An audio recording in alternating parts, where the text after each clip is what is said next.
Welcome back, ladies and gentlemen, to Great Decisions 2023, an 8-lecture masterclass brought to you by the Foreign Policy Association. We continue to work through our Great Decisions challenges. Here in week number 3, our focus is on China and its relationship to the United States. When we think about the foreign policy of any nation in the world, there are 3 core elements that go into that foreign policy calculation. On the one hand, there are the capabilities of the country. What can it achieve? What is it capable of obtaining in the world around it? Next, we have the interest of the country. It's quite possible that interest and capabilities do not align. Sometimes nations have a much greater capability than they have interest, and at other times their interest outstrip their capabilities to accomplish them. And then finally, we look at the leadership of the country, its competence, its ability. Beginning with capabilities. As we think about China, there are 3 elements of capability. The first is population, which has always been very large, and it has grown significantly over the course of the 20th and now into the 21st century. Economically, the Chinese began to catch up with the rest of the world in the 1980s and have continued to do so into the 21st century. And then finally, militarily, all of that investment in the post-Mao Zedong era has paid off for China. Its military is increasingly modern, diversified, and far-reaching in its capabilities. So we think about capabilities in China, and they're clearly on the upside. Next comes interest. What does China want, and what has China always wanted? If we go back to the founding of the People's Republic of China in 1949, and consistently since then, a core interest of the country is the survival of the Chinese Communist Party, the party of Mao, the party of Xi. This may seem like an obvious observation, but in the United States, it's not a core interest to keep Democrats or Republicans in power, nor in Canada, in France, or any other democracy. Our core interests are in the peaceful and managed transition of power among political parties. But for China, it's authoritarian, it's all about one-party rule and the centrality of the Communist Party. Beyond that, early on, China wanted to consolidate its control over internal territories. It considers internal to be Tibet, the western regions where the Uyghur live, and even Taiwan. So internals in quotation marks because not all of the world acknowledges that those territories are really part of China. Recognition of Red China as the sole and legitimate representative of the Chinese people was next, followed by great power status, and then possibly leadership in the international system. There's much talk of China aiming to be the dominant power in the world, surpassing the United States in both power and authority. We don't know that for a certainty. It's quite possible that China's ambitions are no greater than great power status. And whether it seeks great power status alone or global leadership to become the hegemon of the system is the truly million-dollar question. Because the way that we confront, agree with, and disagree with China varies greatly on those 2 different scenarios. So in terms of interest, whatever they are, they're certainly on the upward trend line. And then finally, we have leadership, which will be the focus of this brief lecture. And with the leadership of China, we see something very interesting happening. It's almost a return to the 1950s. The leadership in 2023 tends to associate itself more with Mao and his early supporters than it does with Deng or any of the other leaders since 1976. We have 3 main considerations before we look at U.S. foreign policies relating to China. We'll look at them in terms of leadership positions: Mao, the Chinese Communist Party, Deng Xiaoping's foreign policy, and then finally the present leader of the country, Mr. Xi. And as I noted earlier, Xi's approach to foreign policy has much more in common with the Maoist than with those during the Deng era. The evolving foreign policy actually begins with a non-communist, and that is Chiang Kai-shek. He was in power when World War II ended. He is pro-Western and therefore categorically distinct from the communists that succeeded him. When he lost power in 1949, it was to Mao Zedong, who was profoundly anti-Western in his approach, an ideologue, believing in the constant struggle in pursuit of a non-capitalist state, ending the division of people into workers and owners of the modes of production. Deng Xiaoping, much more pragmatic. He emerges in the late 1970s, stays in power for a decade's time, and he's thinking more about how to advance the interest of China within the context of an American-dominated global system.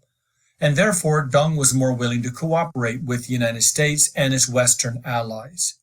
Finally, we have Xi, who looks more like the old Chinese Communist Party than a pragmatist. And in many ways, he's taking China backward in time, reeling in many of its international obligations and its presence abroad. We can draw a strong line between Mao and Deng, between the ideologue and the pragmatist, as well as a very strong dividing line between Deng and Xi.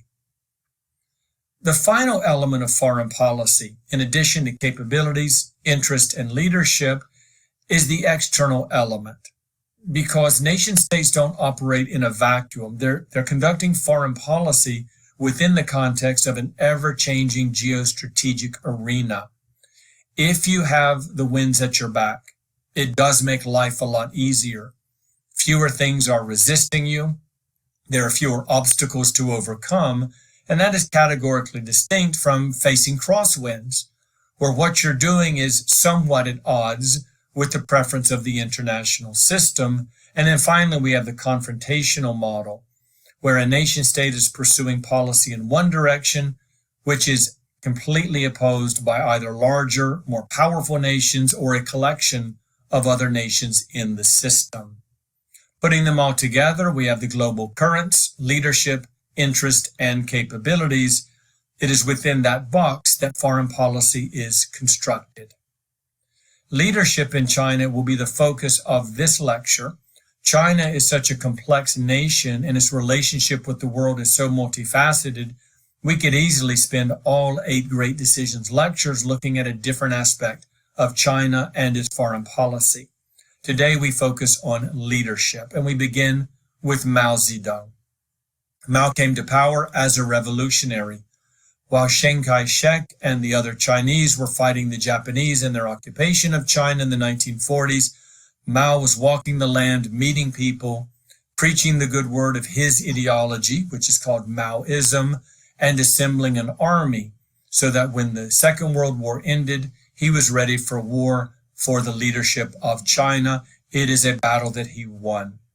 His little red book was everywhere in schools, in society. The thoughts, the quotations of Mao were common and mandatory reading for all people of China. He was establishing a cult of the personality. He also sought the desire of consolidating China, having it recognized in the international community and confronting the reality that the government that he defeated, the KMT, led by Chiang Kai-shek, the pro-Western Chinese leader, had moved over to Taiwan across the Formosa Straits and was claiming to represent all of the people living in the purple area in mainland China. So for Mao, it was all about diplomatic recognition, having that recognition shifted from Taiwan over to mainland China, fighting wars on the periphery, and then confronting 2 very powerful nuclear superpowers in the form of the Soviet Union and the United States. The first peripheral war happened in 1950. In June of that year, the North Koreans invaded South Korea. They advanced very quickly. The United States responded with a rescue mission using Japan as a launching point and really battling quite successfully under MacArthur to push the North Korean communists back across the dividing line and into the orange areas. The problem for us is that MacArthur misread Beijing's intentions. We never anticipated that Mao would send his military into the conflict. When he did so, the United States fell back all the way down to Busan, the longest U.S. retreat in American military history. 1950 to 53, the Korean War stands out because that is a great power war. which is defined as a war involving at least one great power on each side. We have not had a great power war since 1953, which is the longest period of peace among the great powers in modern world politics. Should the United States, France, or the United Kingdom get directly involved in the war in Ukraine, then that would be a great power war and break the very long peace among them. The next war on the periphery happened just south, and that is, of course, Vietnam. The United States took over from France in the 1950s fully by 1964, and we fought a ground war against Chinese-supported North Vietnamese. It was an incredibly long and painful war for the United States, one that we would ultimately lose, leaving the country in 1973 and then watching from the sidelines as the Vietnamese unify under Hanoi's rule in 1975. China was involved directly or indirectly in both the Korean and the Vietnamese War.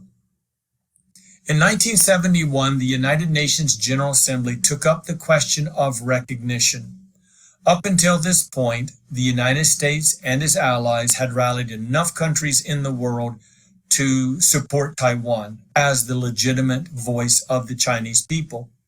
But so many new countries were entering the United Nations in Asia and Africa in particular, that China was able to break through that 2/3 majority needed to shift the recognition over from Taiwan to mainland China. That happens in 1971, and for the first time, Communist China is officially recognized as the government of China and the representative of the Chinese people.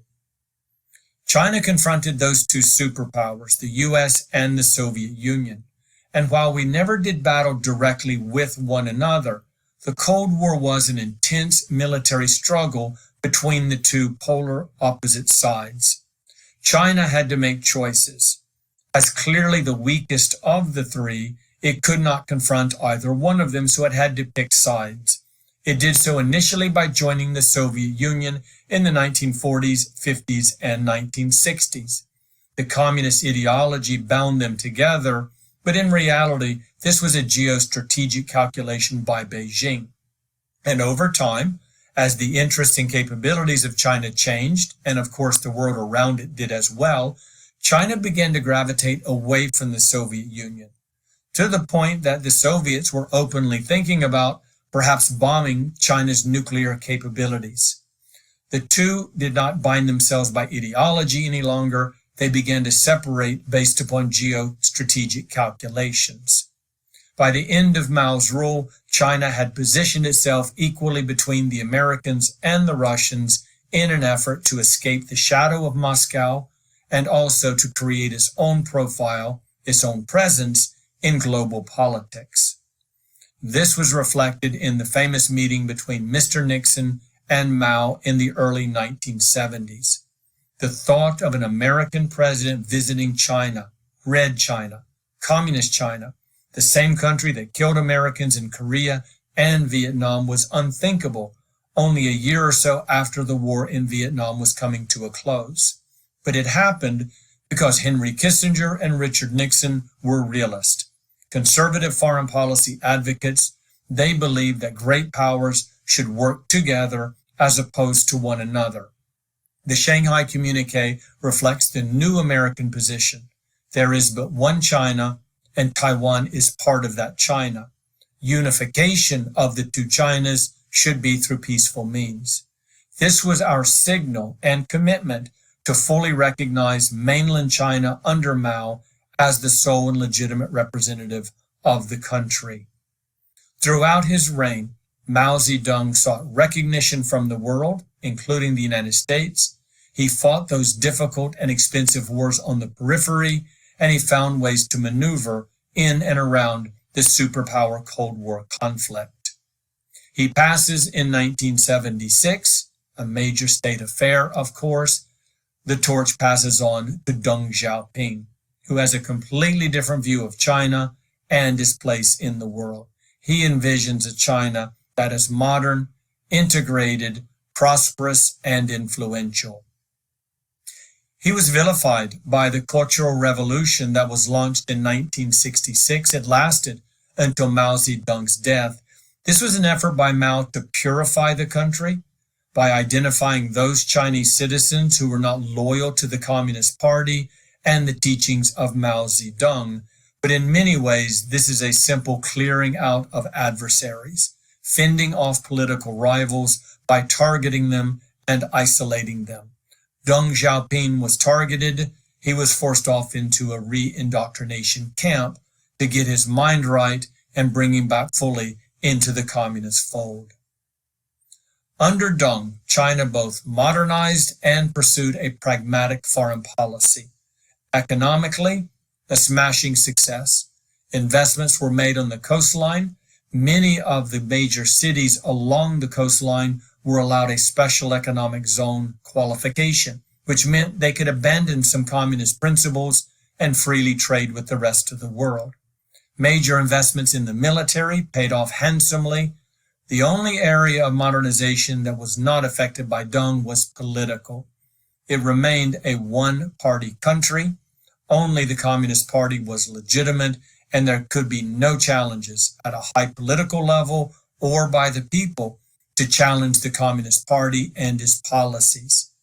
This was reflected in the very harsh military crackdown in 1989 at Tiananmen Square, where roughly 1 million people came out, not denouncing Deng Xiaoping or the Communist Party, but simply asking for more freedom, more liberty, and more voice in terms of the direction of the Chinese. Deng Xiaoping in 1989 steps away, but on the path to that retirement came a number of important foreign policy approaches, the most prominent of which is called utilitarianism. This means doing what is good for China and China alone, not thinking about global obligations and not thinking about the communist ideology. Deng was famous for saying, "It doesn't matter the stripes of the cat as long as it catches a mouse," which is a Chinese way of saying ideology really isn't that important. It's all about the outcome. Be pragmatic and secure China's interest. He formalized relations with the United States that was started under Mao. He supported the first Gulf War in 1990-91. China was on the council with veto power. It could have rejected any of the measures taken to condemn Saddam Hussein, to sanction Iraq economically, or to authorize a military intervention, which happened in January 1991, and he entered China into the great power. I should note that Deng stayed in power only until 1989, a full 2 years before that first Gulf War, but the Deng era, which began in 78, really lasted until 2012 because Deng Xiaoping handpicked his successors. Looking at the ideological role in foreign policy, for Mao, it was supreme. It was top of the line. For Deng, it was all about technocrats, not finding ideologues to run the country, but people who understood economics, infrastructure development, banking, and finance. With Xi, we've seen something of a mix in the first 2 5-year terms he has enjoyed. Now that he's in power for another 5 years, this box is going to turn increasingly red, as Xi looks more like the Mao early supporters than a 21st century Chinese leader. Let's look now at Xi and his policies. As I mentioned, a mix of technology and ideology. For Mao, it was all about the cult of the personality and rule of one. Under Deng, it was collective leadership. Clearly, Deng was at the top of the food chain, but there were very powerful people sitting around him, making key decisions for the country and being involved in foreign policy making. For Xi, it's back to the rule of one. Everything revolves around Xi. No others have any meaningful role. If they do rise, they find themselves on the outs very quickly. Two different views of Xi, our perception and what I would call reality. Our perception of Xi for this past 10-year period is that he's a man of great capabilities. He rose on merit by succeeding in his many lower roles in the Communist Party, and he's largely unchallenged as the leader of the country. The reality by China experts is quite different. He rose based upon connections. His track record of decision-making was not very impressive before 2012 and is being highly questioned beyond that. There are growing threats around him. Something of a coming storm is waiting for Xi in his third 5-year term in office. Because when you're all powerful, when you make all of the decisions on behalf of the Communist Party for the country, you are alone responsible for failures. And the failures are becoming increasingly obvious. His COVID lockdown policy has been an utter disaster in China. The economic reforms he has instituted have handcuffed the financial industry and are raising concerns about an economic slowdown. The elites around him are increasingly frustrated by his rule, and the issue of Taiwan remains on a front burner. Mainland China would love to think of Taiwan as a quiet extension of China that eventually will be absorbed into the mainland politically and economically. That simply is not the case in 2023. We now turn our attention to American foreign policy relating to China. As noted in that introductory lecture, there are 4 distinct perspectives that are very popular in the United States these days: liberal, realpolitik, which is conservative, neoconservative, which is not conservative at all, and America First. They have a view of China distinct from one another, and their foreign policies, therefore, are distinct as well. For the liberals, the key is to trade with China. If we trade with China, it deters China from upsetting the apple cart. The more that China is engaged globally in economic trade, the more likely it is that the Communist Party will change with the times. This has been our belief now for 50 years. It has not worked out. We have not affected change inside of China. I'm perfectly fine with that because China can lead itself any way that it wants. It's not really our business to determine who runs the show in Beijing and the direction they take domestically, whether it's authoritarianism or democracy. My focus is always on foreign policy. For the realist, a more conservative view, we cooperate where there are opportunities. We compete with China when that is necessary. The neocons view China as a rising threat to the United States. They consider cooperation measures only modestly, and what they really focus on is beating China down, denying it top-tier status in the world, relegating it to second-tier status, always under the American thumb and American global leadership. And then we have the America Firsters who want to hit China very hard with economic sanctions. They believe that the American Midwest has decayed over time because industries have been shipped overseas, and they can make a very strong argument for that. Because of Chinese unfair trade practices, China has an unfair advantage. We cannot allow this to continue. So the policy focus for the America Firsters: hit the Chinese hard, force them to play fairly on trade, and then America can be revived economically. The Taiwan question is critical to any discussion of Sino-American relations and U.S. foreign policy towards the Pacific. The common questions are as follows. Will China invade Taiwan? Again, a $1 million 21st century question. Will China launch an amphibious assault against Taiwan? It would be an historic military operation if it were pulled off.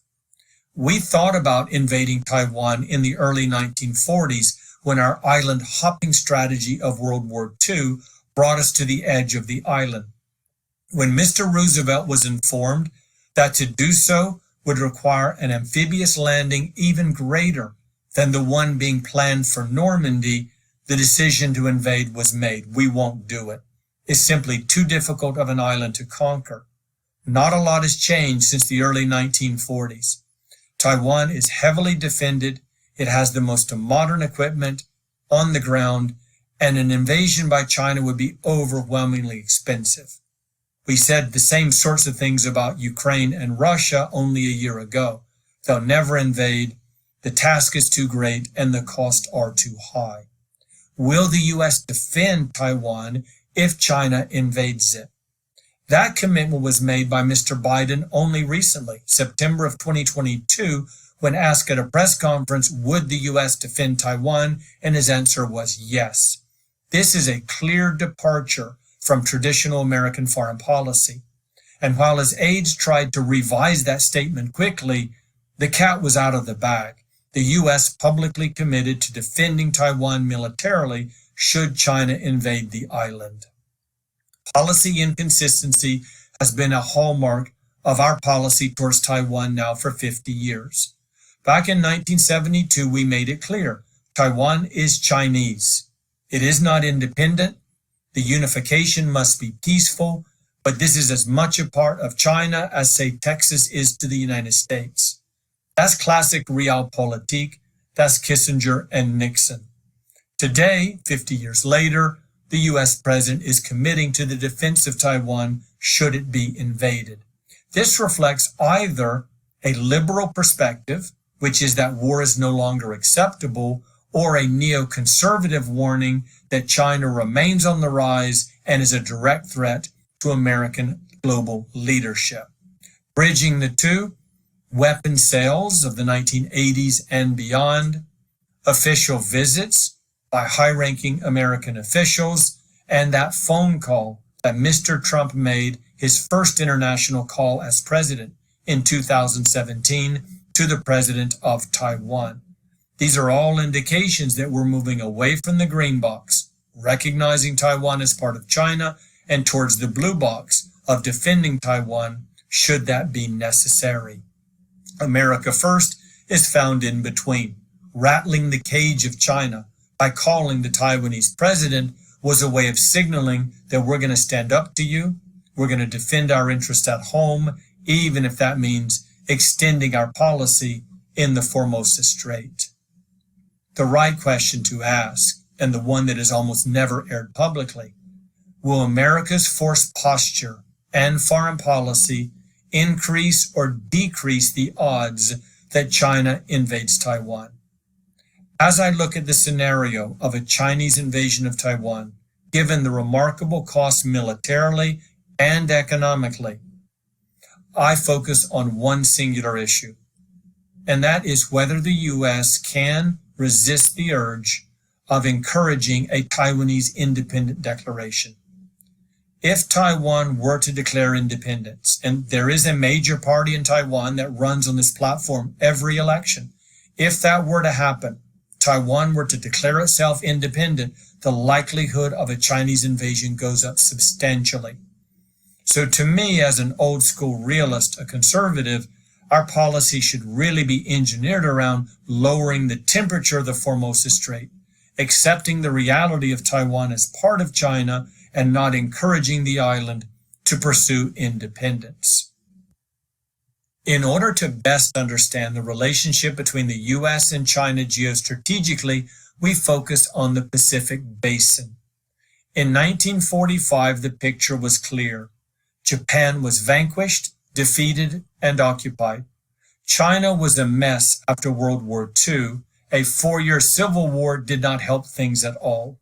The U.S. was able to easily and credibly claim dominance of the entire Pacific Basin.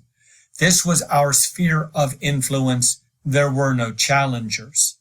1972, Nixon, Shanghai Communique, the line on the Chinese coastline is going to change to the other side of Taiwan, because now we're recognizing Taiwan as being part of mainland China. When Mr. Biden said in 2022 that we will indeed defend Taiwan if necessary, he was effectively moving that line to the Formosa Strait. This runs directly counter to Chinese claims in Southeast Asia of all of the South China Sea. Many nations in the region complain. Philippines, Brunei, Indonesia, Malaysia, Vietnam all state that China cannot make such expansive claims, as does the United States. China's claims are not supported by international rules and laws. That has not stopped China, however, from building artificial islands in the South China Sea and militarizing them. That leaves the United States with no choice but to challenge China in the region. We must fly our aircraft over those islands and sail our Navy directly next to them, even though each time that we do, China warns us that we're entering Chinese airspace and may be targeted. Statistically speaking, there's going to be a crash or an attack one side against the other in this area of overlap. You can't avoid each other forever. Mistakes do happen. Back in 2001, an American military aircraft collided with a Chinese aircraft. That's the sort of thing that could touch off a crisis that escalates quickly and results in a shooting war between the United States and China. When we decide to extend our dominance claim to the edge of China's coast, we're increasing the likelihood of conflict between the two most powerful of countries in the Pacific. China's not stopping at the 9-dashed line in Southeast China.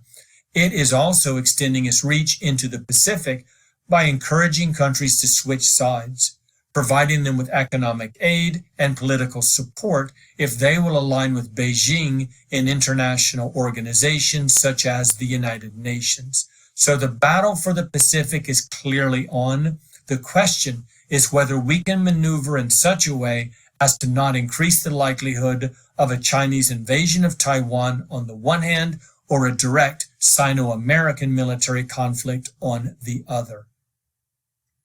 At the end of the day, we do not know what China's ambitions are. We know there's great power status, which has been achieved. Do they really want global leadership, which would mean a direct confrontation with the United States? I thank you as always for attending this lecture and look forward to week 4, where we transition into economic warfare as a great decision in 2023. Stay in